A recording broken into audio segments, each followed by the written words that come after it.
So I'm excited to be with you, Andy, and ask you a couple of these questions. So the first one is, do you think it's possible for us to create peace on Earth by 2030?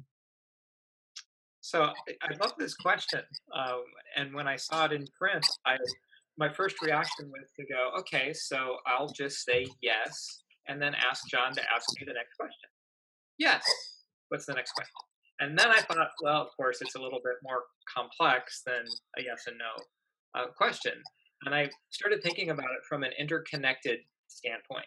That um, it's the idea that we're all related, that we're part of a chain. And as I thought more about that, the image that I had, it took me into the idea that with other species, and then the the term peace on earth suddenly hit me as well.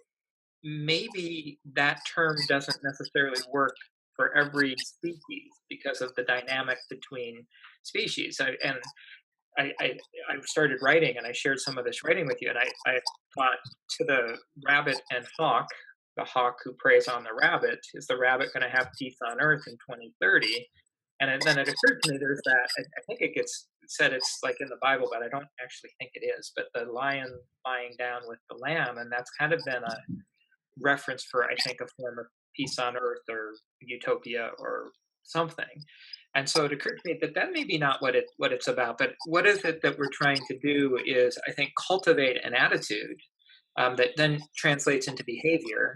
And when I think about that, I see that what makes me answer this yes question is that I believe that instead of trying to solve it as a problem, we experience it as an unfolding process, um, in which I have a responsibility to not only create peace within myself and the actions that I take, that my self talk, but I have a responsibility to promote that idea in ways that resonate with me, believing that when that happens, that we create these bigger awarenesses. And I think it's an awareness that's going to create peace on earth, because the awareness will translate into behaviors, which means that people will recognize that in taking care of each other, in ways that we're each capable of doing, starting small, but then you move on from there.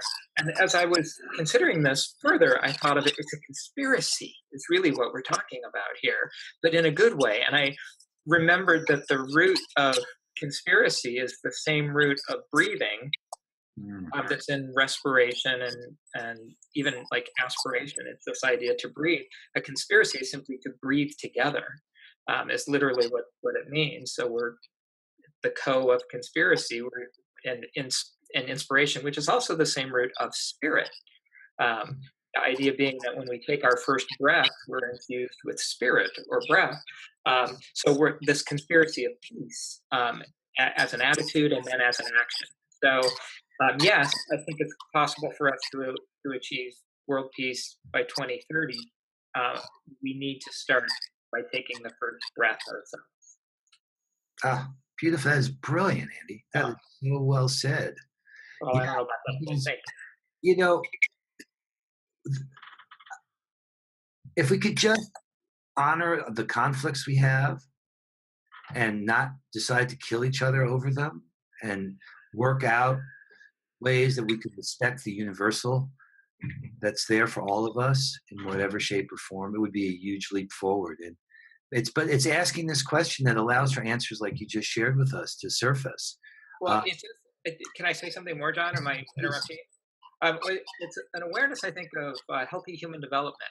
What I think that we're really destined to be is, I think we have this idea that as we go through developmental stages, my, I guess, by education, I have a master's degree in human development for whatever that's worth. So I've always been fascinated by that idea of what is it that causes us to feel connected. But we grow through stages where we first think we're separate.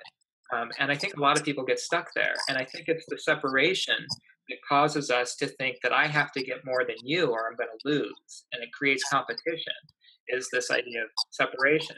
I think when we start realizing that I've historically referred to this as it's like recognizing the Mobius strip, that Mm, we start with a strip in which before we put the little twist in it that there's a you and a me. But when we put the little flip twist in it to create the Mobius, we recognize that when we trace our finger around it, that you and me, you and I, we're the same thing. We're part of the same thing. I think that takes some time, some life experience, and some maturity. And I think there's a lot of adults, especially leaders, people in power, who don't necessarily demonstrate that, which makes it even harder. Yeah. But I could go on about that too. Yes. Yes. What's helpful is that there is a growing awareness of that journey. Um, Kurt Johnson this morning talked about it as, he says, waking up, growing up, cleaning up, showing up, and linking up. Yeah, there you go. That's it. The linking up is what I'm talking about. That's interconnection.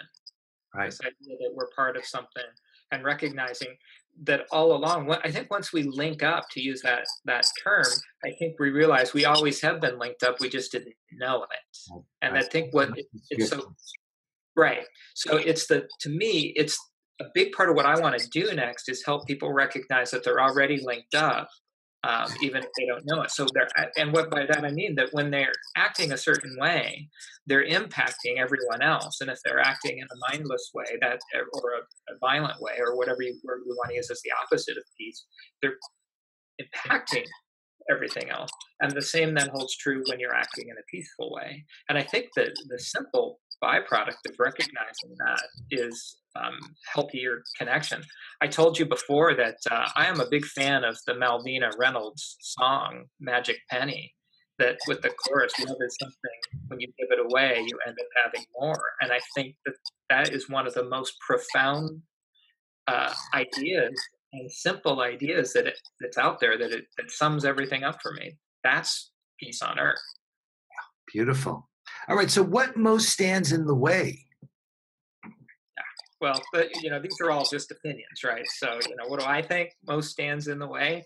I think that some of it is ego. So, I think this idea that in order for me to get ahead, I have to put you down, and I think that some of that, especially in our Western United States culture, and especially in education, where my background is, I think we really nurture this idea that there's a finite amount of resources, and we start by pounding that into children by saying, okay, there's going to be 3 A's in this class, and you're going to have to fight to get them, and that makes us not link up.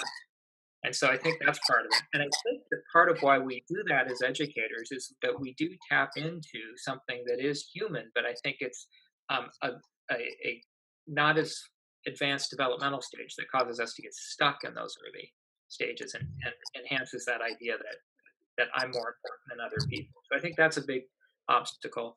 I think this idea of, I think especially people with privilege, people who come from positions of power and privilege, need to recognize it and learn to use that. Like especially heterosexual white American guys need to recognize how to surrender what they've or we've had, and then use the power that remains to try to bring others. Use the power for good instead of perpetuating the status quo, if you will. So I think those are obstacles. Is that it's hard sometimes to feel like you're surrendering or giving something up. But the truth of it is, what people find when they do that is that they actually benefit more. Is that again? I'm going to keep coming back to your term that I had used before, but it's once you link up, when you actually share and realize that we're all part of the same thing. I think that's when we succeed. But it's hard for people to do that. Mhm. So I think that's a big challenge, especially if people in power and the leaders demonstrate that. That's part of what I worry about. But I think that, and I don't want to get into a political rant, in this talk, but I think that that's one of the challenges of our presidential situation, our administration. But I also believe that that is helping us recognize it more. So I think that, if you will, the Trump administration or the Trump presidency is part of the process to move us forward, which is a privileged thing to be able to say. because I'm not really in any danger of it as others are. But I do think it's bringing more people into an awareness that is what I'm talking about is necessary for us to move forward. Yeah, yeah, yeah, absolutely. So, can you imagine any way that we might overcome these challenges? Yeah. Can I imagine? I can imagine all kinds of things, John. So I think that when I imagine how we overcome these kinds of challenges, it's grassroots stuff. So it's activating, if you will, the masses. The masses are your next door neighbor. So it's when people feel engaged and they feel touched by this idea of peace on earth that they can then promote that, and all they need to start with, and this is I'm going to be making this point for the next 12 years and beyond, is just take the first step or take the first breath, and don't feel like you have to take more than one step. Just take the first one. And if you get everybody to take the first step, we're going to make a world of difference. But the first step may be step outside your door and say hi to your neighbor, or um, when you see that their trash container needs to be brought in, bring it in. I mean, it's start there and then reflect. That's the next thing is don't dismiss the experience as a one-off. Consider where that's gone. When I've worked with young people, I actually will ask them when I encourage them to take an act. I say, now imagine some great impact down the line, like something really phenomenal has happened because of the thing you did. And I'll give you a real example. So I was working with a group of teenagers once on a service project in Seattle, where we were helping clean up what is a neighborhood garden in the international district. And we came back to school having finished the act, and I asked the students to do a little reflection on what they had done and to consider the impact. And one of the students was able, and I said, I want you to just blow it out of the water. You know, take your imagination and run as far as you could. And coincidentally, it was a day that when Barack Obama was president was in Seattle, so he was able to take this. The student was able to take working on this little garden plot that he had cleaned up to actually having a positive impact on Barack Obama's visit that kept Obama from being hurt in some capacity, simply because he cleaned the garden plot. Somebody then came upon it and felt better about having been able to do this. And then they smiled at the person on the street because they just, and it just kept going. And it's like, that's what I'm encouraging people to do. Ah, brilliant. That's brilliant. All right. So, what do you most want to contribute to creating peace on earth? I think that's interesting too. So I want to contribute to peace on Andy first. So I think that's it, and that contributes to peace on earth, and that's what I want to promote to other people too. Is depends on where you are, but try to. There's some self awareness exercise in this. So this is where I want to try to help people: is look in yourself. Where do you feel that you have peace, and spend more time in that. And where do you feel like you don't have peace? What are you doing that even in your self talk? And what you're saying, when do you get mad at yourself? When do you want to kick the dog or whatever it is that you're doing? And then what could you do to take one step that lessens that makes that less likely to happen? What can you do? And as you go from that, you have to start from where you are. Wherever anyone is fine. I really want to encourage that. So what I want to do is help just a well, what I'm calling it is promoting ordinary acts of kindness. And those ordinary acts of kindness starting with to yourself. So that's what I'll be spending a lot of my time doing. And it's through some writing and promoting of ideas, trying to see if they're interested people that find that they're drawn to me in whatever way that I can try to give them. That they feel that I can provide them something, great. I'd love to talk to those folks. I'm in the midst of writing a children's book about just neighborhood kindness that's related. It came to me while I was walking my dog, Right. and that kind of experience. So that's what I want to do is promote ordinary acts of kindness and have people really recognize. Yeah, I mean, you John, you have a great way of talking about like what 100 million people. Just what would it be? How different would the world be if 100 million people got up today and did one act of ordinary kindness mindfully Right, right, right. And shared it to and others. shared it? That's the point. Yeah, yeah. And that's why this act of turning streams into waves is so cool because people just need to share to do it. Yes, that is such a critical, important piece. And see, this is part of what my belief is I think people are doing a lot of these acts, but they don't recognize it and they don't share it. And then there's an obstacle. So one of the obstacles is people feel like when they toot their own horn, when they share something positive that they've done, they feel like they're being selfish or they're being arrogant or they're. And I want to get them over that. That you're actually, because of the interconnectedness, you're simply promoting something that we all need to hear. Um, the positive psychology folks have recognized that humans have a tendency to focus on the negative, and that the theory behind this, which you've probably heard, is that we focus on the negative because back our ancestors, if they didn't survive. So Yeah. they had to look for the attack, what might attack them. And so those that survived to reproduce had a better awareness of the negative. They tuned into it. Well, now in this day and age, the residue of that is that we are drawn still to the negative, and we get kind of fascinated by it. I think that that's and with our news media and even certain television programming that really fuels our thought process a lot. What we get attracted to sometimes is drama, human drama of a negative kind. And so I think it perpetuates that.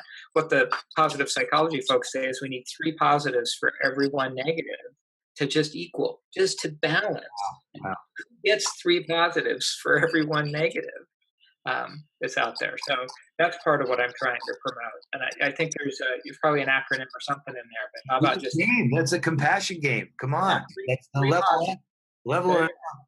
you go. Just That's call it three level up. positives. Yeah, that is so powerful to see that. I know. I mean, I know it in myself. That drawn to negative assessments. In fact, one of my teachers said that human beings are machines that make negative assessments and suffer about them. Yeah. I'd like to hear more about that, but that's what I'm saying. And Yeah. then we go down and then we spiral down. And what I'm trying to do is say, let's spiral up. Well, yeah. And David Gershon and his wife Gail have run this empowerment workshop, and we just participate in. It's all about moving out of the pathology and into the vision. When you choose to say, no, I'm not going to look at myself as somebody's got a problem, That's but right. I'm looking for what is really the vision of what do I want here, and agency and power. And there's so much that we can learn from each other in our stories about how we've risen from that place and realize that we can really create like you're doing right now in your life. Well, I thank you for that. And what you're describing to me is part of the stages of what I think is human development. When people get to that stage, and then I think that there's a stage even beyond that. That once people achieve what you just described, that then they start to recognize that they're part of something bigger than themselves. I think that we have hints of that all the time, Yeah. but I think that once you allow yourself to you learn to really take care of yourself, empower yourself, recognize the agency that you do have, you go, oh wow. Um, because I think there's maybe an initial tendency to think of it as more of an individualistic act. But then once you realize the impact that you have and the impact others have on you, that what seemed initially individualistic is actually a global act. Right. No, it seems what I've been hearing in this inquiry about peace is that we've got the I, we've got the we, actually. There is a we space when knowing it. You and I live in that together. Every time I see you, it's always about what can we do for each other, sharing and caring. But it's that institutional space. Yeah, That's where we do not know how to make peace. And that turns into organizations and nation states and these fictions that have the power in the world, and how we figure out how we bring the universal, that kind of loving kindness and compassion into the institutions. It's like we don't even know what to do there. And yeah, yeah. yeah. And now we got bullies in the world who are leading those institutions to only personify exactly the opposite of the world we're talking about. How we go from here to here. Now we go from here to here. So Yeah, I anyway, love it. I love you, Andy. This has been perfect. Is there anything else, Okay. any other key insights you want to share on how we can work together to create peace on earth? Well, I just hope that if this does touch anybody who happens to see it, or that anything that I can do, that people just reach out to me. I'd love to connect with folks. So um, if people are excited by this idea of ordinary acts of kindness, um, put them in touch with me. Best place is kindliving.org. Kindliving.org will get you there. That's a good spot to start. Yeah. Yeah, yeah. Fabulous.